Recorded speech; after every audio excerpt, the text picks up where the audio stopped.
How is artificial intelligence going to change the venture capital landscape? Are only are VCs only going to be investing in everything AI? Should you be throwing artificial intelligence into your company if you're a startup founder, entrepreneur? I don't know. I don't have all of the answers to these questions, but I have a very special guest today that can help us figure that out. So, welcome. This is Everyday AI. This is your daily live stream podcast and free daily newsletter helping everyday people like you and me not just understand what's going on in the world of AI, but how we can actually use it. So, if you are interested in the ever changing startup landscape, and specifically even how artificial intelligence is really helping to form and shape the future of startups. Today's episode is for you. So if you are joining us live, thank you. Make sure to get your questions in now. What do you want to what do you want to know about this changing landscape in venture capital and artificial intelligence and startups? So before we get to that, let's first talk about what's going on in the world of AI news. So first, Britain's AI summit is reportedly not off to a great start. So the UK government, we talked about this last week on the show, is organizing a global summit on AI governance with a focus on potential AI driven problems, right? So this narrow focus, however, has excluded some important voices from UK's own AI industry and has raised some concerns about the inclusion of Chinese officials. So this limited agenda for the summit has already drawn criticism for ignoring more real, immediate, kind of just real world risks of AI and hindering the UK's ability to compete in the industry. So already a lot of criticism toward this Britain's AI summit that was supposed to bring everyone together. And now it's already starting to draw a little bit of controversy. All right, next. A lot of Apple news over the weekend, y'all. So we're going to get to the two biggest ones. So first, new report has said that Apple's some Apple insiders are leaking the company's AI plan for the next iPhone. So Apple rather maybe playing catch up to some of its rivals. So Google's Pixel 8 and Pixel 8 Pro that were recently released are AI first smartphones with AI integrated both into the hardware and software. And this has kind of left Apple scrambling a little bit to catch up in the AI race. And they are planning to test some new AI capabilities in the coming months before potentially releasing some of these AI software features in iOS 18. That's not the only Apple news. We'll cap it off with some more Apple news. So some new reports say Apple has a, quote, lot of anxiety about the Gen AI momentum. So Apple was officially initially caught off guard by sudden focus on AI in the tech industry, and now they're kind of working to catch up. So the company's, get this, y'all, the company's AI team, according to recent reports, has allegedly a budget of $1 billion to be working on generative AI. So Apple is exploring different ways to integrate generative AI into various applications, from development tools to customer service tools, as well as implementing AI to improve user experience. I don't know about y'all, but like $1 billion budget, like that's wild, right?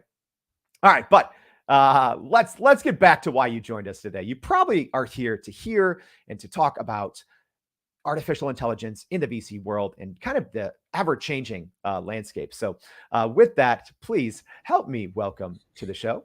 There we go. We have Leon Eisen, an inventor, serial entrepreneur, and venture partner of Network VC. Leon, thank you so much for joining the Everyday AI Show. Hi, Jordan. Thank you very much for inviting me. I'm really happy to be here. I follow your Everyday AI almost every day, and I like it. A lot of my friends were there. So thank you for inviting me. No, absolutely. Hey, speaking of friends, we have some of our Everyday AI regulars joining us on the show. So Brian saying good morning. Dr. Harvey saying he's catching it from Texas. Hi, Harvey. we have the usual crew. So hey, if you have any questions for Leon just about AI in the venture capital industry and how it's changing, please get those questions in now. So Leon, maybe let's start at the top. Can you tell everyone a little bit about kind of what you do? Because that's a lot. Inventor, serial entrepreneur, venture partner. What is it that you do with Network VC? Yeah. But I would like to start from the beginning, I would say. So I have PhD in physics and did my postdoctoral research in quantum computers, specifically laser cooling. And this is created some basis where I am today. So I was working then I left science, spent for a long time and became engineer, and then moved to entrepreneurial area. And in 2009, in the middle of crisis, I succeeded to raise the first $1 million.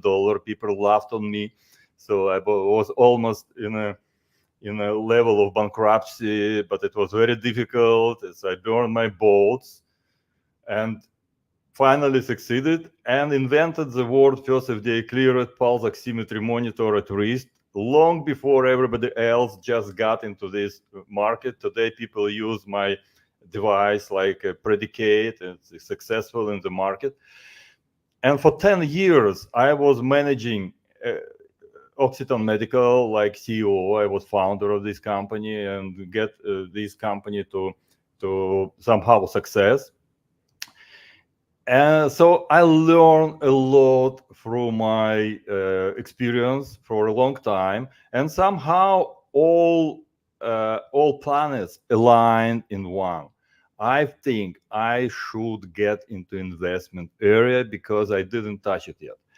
And all the time I was sitting in front of investors and I learn how they think, and then I get into their chair, just sitting on their chair.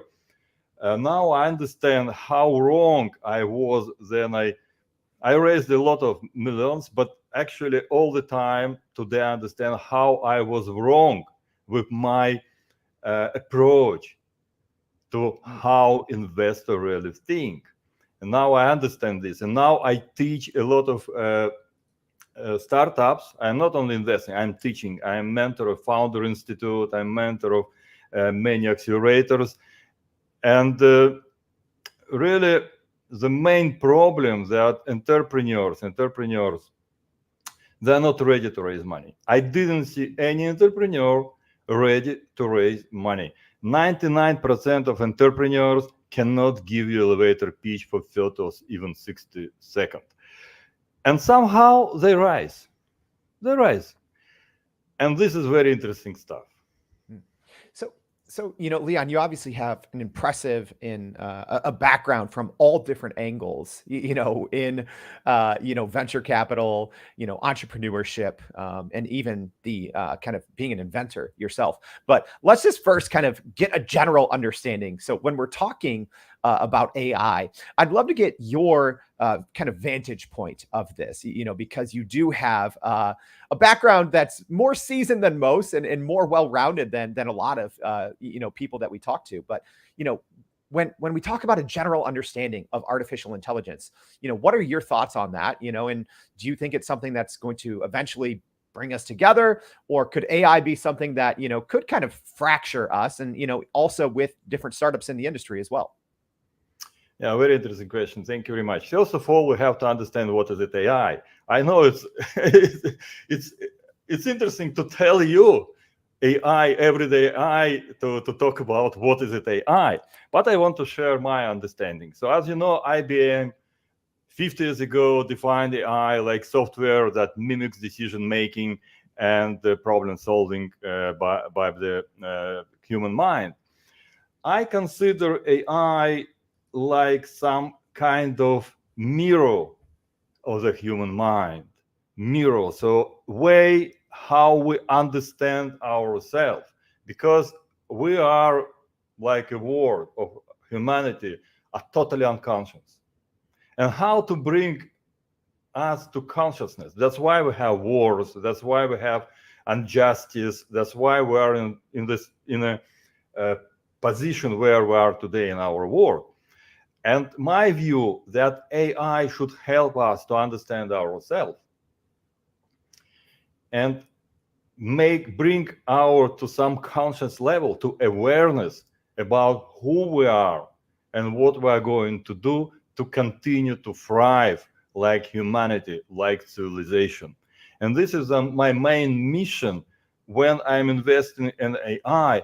I always think about, okay, there is a specific problem AI is solving now, but how this problem looks like a part of the general vision I have to where we're going. And so I developed interesting approach. There is a AI agent, and we challenge this AI agent. Some people tell us that it's disaster, so AI will kill civilization. Other people think differently. They're optimistic. They think, okay, AI will help to bring civilization to the next level. I don't know, but to my understanding, human has some DNA which connected to the quantum field. I would say to the field. Maybe there is a life beyond our physical life, and definitely we have connections to something that gives us power, gives us intuition, and gives us something that I'm not sure any machine could have. So when people ask me, oh, AI going to kill humanity because AI outperform humanity and will manage humanity back. And I answer, okay, we all know it's proved that when people die, their soul comes out of the body and people see themselves from the top. Now my question, is machine can do it? Dying? Never. So AI asymptotically will continue to be close and close to human knowledge. I call it ultimate knowledge, yeah? And human is growing. AI continuously will approach this growing, but will never cross it. This is my understanding of a place of AI in our life. Yeah, and Leon, you bring up a lot of interesting points there, right? Because there is definitely, not just in the startup landscape, but I think in the general population as well. Some people are very kind of looking forward to integrating AI into their everyday life. Some people aren't. Some people are hesitant and they say, "Oh, I don't trust it." Or hey, this could take my job, so I'm just not. I'm going to stay away from it. But I specifically want to even ask you about how this is. How AI's rapid implementation into our daily lives is changing the startup scene, because it seems like from my vantage point over the last maybe year or two, now every single startup that I see is somehow, integrating AI into their product, into their service. Have you seen this? And is this a good thing or a bad thing for the startup landscape? This is a very important thing. Today, I do not consider any startup if startup doesn't have AI elements or in their operations or in their product. It's very important because for us, for investors, we are keen to see some optimization of money spent. And today, if you cannot spend money and optimize this spending, you will not succeed. You will be outcompeted by other startups. So it's very important, and this is what I teach startups and in my portfolio and like a mentor and advisor. The first thing I start, let's take a look on your operations. Let's take a look on your business processes. How are you doing customer success? How are you doing marketing and sales? I think today AI should be involved and introduced in all these operation stuff. And if startup doesn't have this, I'm sure I'm not going to invest at all. I'm going to consider this startup at all. But I'm going to help this startup to implement it. Yes, I'm going to help. But again, it's too early to say how many startups will implement. But in 2024, I think the most important part of investment dynamics into startups is to have optimal processes that enable to invest less and to get a return of investment much more. Leon, something I'm always thinking of, specifically when it comes to startups, is it seems like, kind of we'll just say pre-Chat GPT, because I think that kind of, put this Gen AI kind of onto the scene. But it seemed like, something you would always see startups doing is investing heavily in maybe certain areas that they didn't need to. How kind of, so going back to what you just said about, startups needing to work generative AI with their operations, business processes, customer success, is this changing how even startup teams should be operating? Do they need to have, these huge 6-figure, development teams, even when they're very small, working on an MVP? Is this going to make leaner, smaller startups able to compete? Whereas, maybe 3-5 years ago, they needed a large team. Absolutely. This is exactly the point, because when we invest, we're looking for high performance, and we're looking for having this startup on the cut edge of their development and technology today. Definitely, if they had, for example, have 5 sales people, and they don't use a CRM that includes AI, just very simple CRM like Excel or something like this, definitely I'm not going to consider this startup like a potential winner.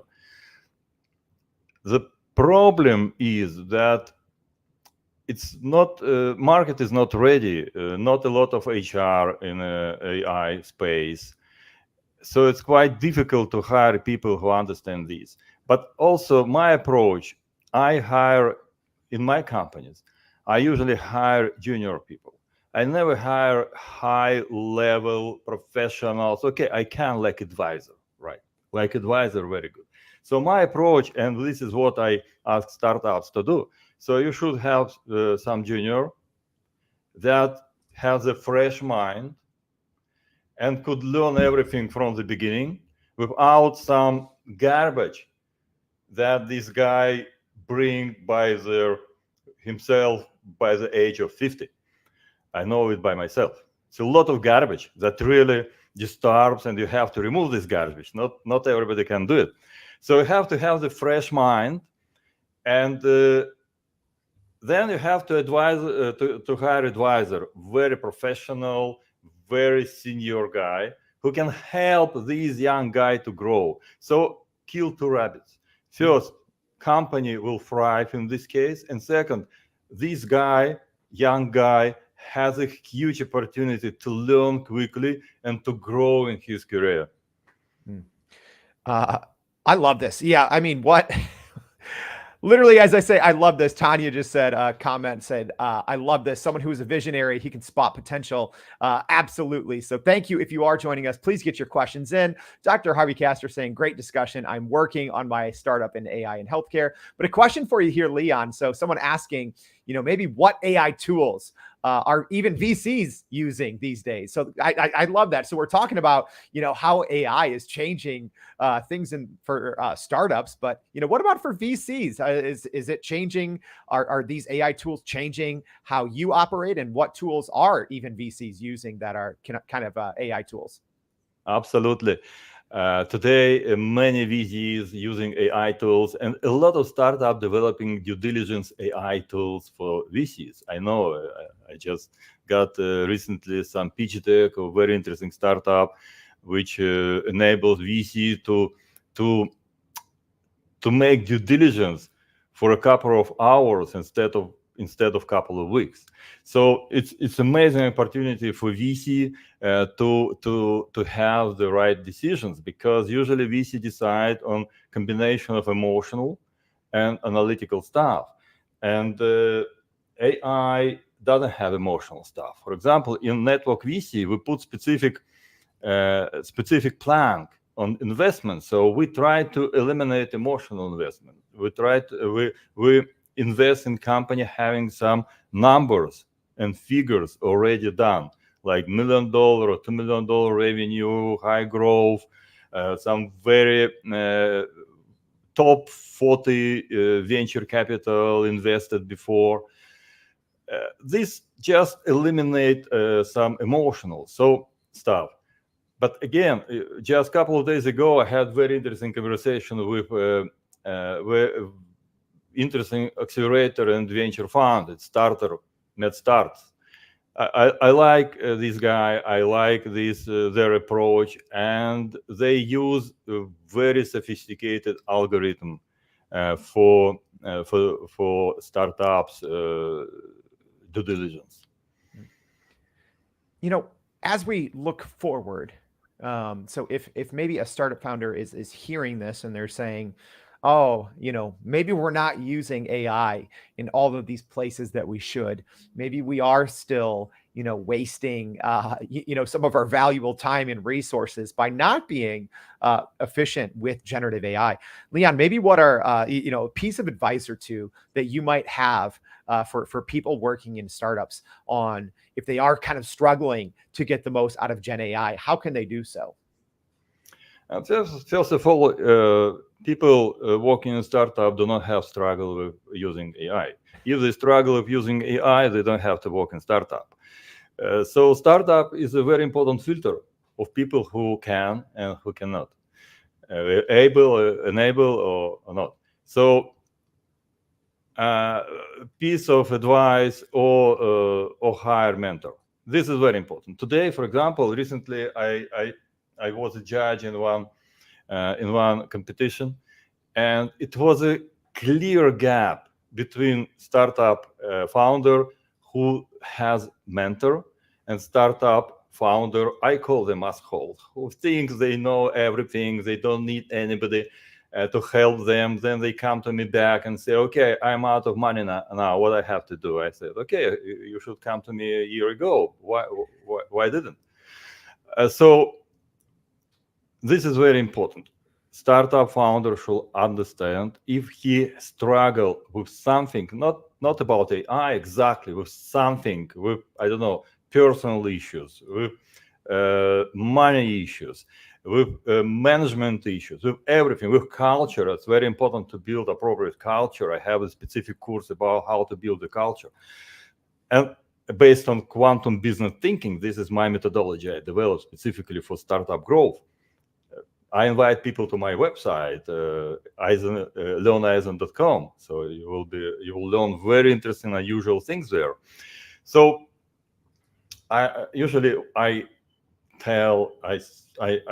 encourage such entrepreneurs to find mentor. A lot of free mentors around. Go to accelerator, take a mentor, learn. Because as I said before, 99% of startup founders cannot give you elevator pitch. I'm not talking about that they have to do it in the middle of night when you just wake up, and they have to do it immediately. They cannot do it after, 10 minutes of conversation. And that's why pitch deck is totally wrong, because usually elevator pitch you build from the pitch deck. First you build the pitch deck, you identify your objective, you identify your key results at the end of your journey, startup journey, to understand what kind of exit you have to have. And then they don't know how to make elevator pitch. So if people cannot give me elevator pitch, it means I don't have to open pitch deck, because pitch deck is totally wrong. This is what I understand, because they didn't get anything through writing this pitch deck. Yeah. It's so interesting, because I do think, as we start to rely more on these generative AI tools, it does take away, I think, some of the startup founders' ability to think, into rationale, into reason, and to communicate. Because if you do come overly reliant on these generative AI tools, it almost comes harder, I think, Leon, to maybe, quote unquote, show your work, or, hey, how did you come from, from point one to point B? Well, if you relied on, 2 or 3 Gen AI tools to do the heavy lifting, that's okay. But you have to be able to, like you said, you have to be able to still deliver the pitch and to explain the rationale behind the decision makings. Exactly. As I said before, AI is not me. IBM said. AI, by definition, should mimic decision making. but somebody should make decision making. So AI mimics, you make it, and you have to calibrate your understanding of AI in order to deliver what AI gave you. Absolutely. So, Leon, we've talked about it a lot in today's show so far. Everything from some best practices on how startups can, better use generative AI tools, how the landscape is changing a little bit. But one thing I kind of wanted to end today's show on is how is AI changing everything for VCs, for venture capitalists, maybe people in private equity. So you kind of gave one example of there's startups even now working on generative AI tools to help VCs kind of do their due diligence a little faster. But outside of that, kind of a specific example, how, even for you, how is generative AI changing the role of a venture capitalist and private equity and these companies that are investing in startups? Dramatically. For me, dramatically, because first of all, it accelerates my job, very much accelerate. And second, it accelerates my understanding what I'm looking for, because again, I can use AI for my decision making. It's very difficult to think out of the blue. Okay, here is a list of cons, here is a list of pros. No, I ask AI, what do you think? But very important to make a correct prompt. But actually change my understanding how I'm going to invest, how I'm going to build a company, and yeah, it's critical. But I cannot consider how AI help VC industry without considering all the industry. As you know, that Price Waterhouse said that by 2030. AI will increase our industry growth by 14%. So all goes together. It's like in frontal, like in front. All goes together. So AI introduction in horizontal and vertical in industrial enterprises, and the whole industry is growing, and venture capital should thrive because optimization of startups, optimization of investment, make automation of investment tools, reducing some emotional components to some level. It's important, but to some level, for people who cannot keep their emotions. But in any case, what I have to say by conclusion, do not think that AI will help to entrepreneurs. This is what I tell to entrepreneurs. AI won't help you unless you have created wow effect. It doesn't matter using AI, something else, blockchain. It's just, finally, it will be commodity. It's commodity.